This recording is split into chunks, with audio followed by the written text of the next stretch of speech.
श्री स्वामी समर्थ. आज आपण टेस्टी अशी दही कांद्याची भाजी बघणार आहोत. घरात काही स्वयंपाकाला सापडत नसेल आणि नवीन काही खायचं असेल, तोंडाची चव बदलण्यासाठी भाजी नक्की ट्राय करा. इथं मी फेटलेलं दही घेतलंय, छान असं फेटून घेतलंय.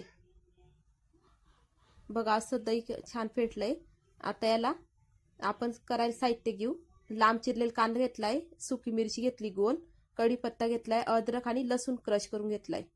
एका बाउलमध्ये मी आता 1 चमचा हळद घेते, 1 चमचा धने पावडर, 1 चमचा गरम मसाला, 2 चमचे तिखट घेणार आहे. तिखट तुझ्या चवीनुसार घ्या, कारण आपण यात सुकी मिरची पण घालणार आहोत. तुम्ही गोल मिरच्या जागी तुम्ही दुसरी मिरची घेऊ शकता सुकलेली. इथं आता मी 1 चमचा जिरा पावडर घालून घेतलं आणि कसुरी मेथी छान क्रश करून घेतली. कसुरी मेथीमुळे भाजीला छान टेस्ट येते.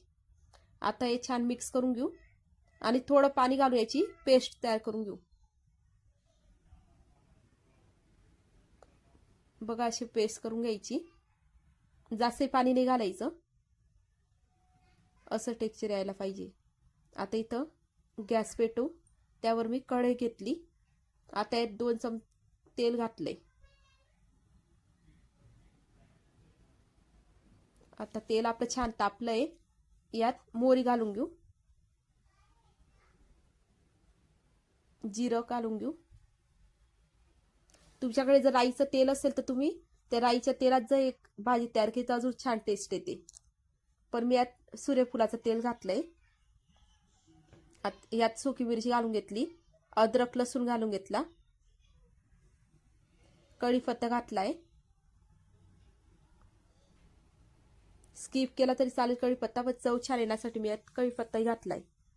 आता याला छान आपण फ्राय होऊ देऊ तेलात. छान फ्राय झालं. यात लांब चिरलेला कांदा घालून घेणार आहोत. कांदा लांब चिरा, त्याच्यामुळे भाजीचं टेक्स्चर पण छान दिसतं आणि टेस्ट पण छान येते. आता याला गुलाबी रंगावर आपण छान तळून घेऊ. आता आपला कांदा छान गुलाबी झालाय. त्यात आता आपण जी मसाल्यांची पेस्ट तयार केली होती ती घालून घेणार आहोत. आता याला छान मिक्स करून घेऊ.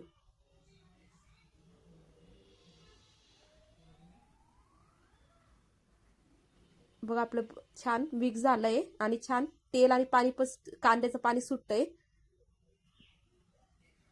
कलर पण सुंदर आलाय. आता बघा तेल राहिलंय आपलं छान.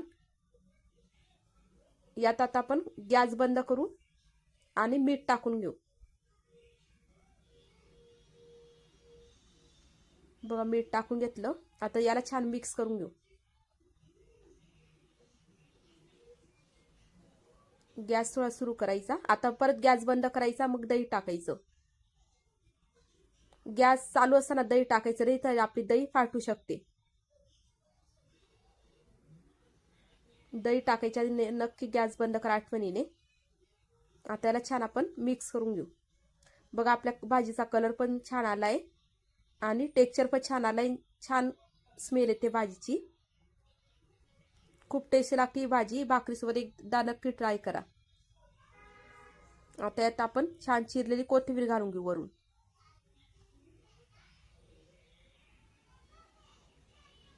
बघा आपली भाजी छान तयार झाली. आता याला एका बाउलमध्ये काढू आपण.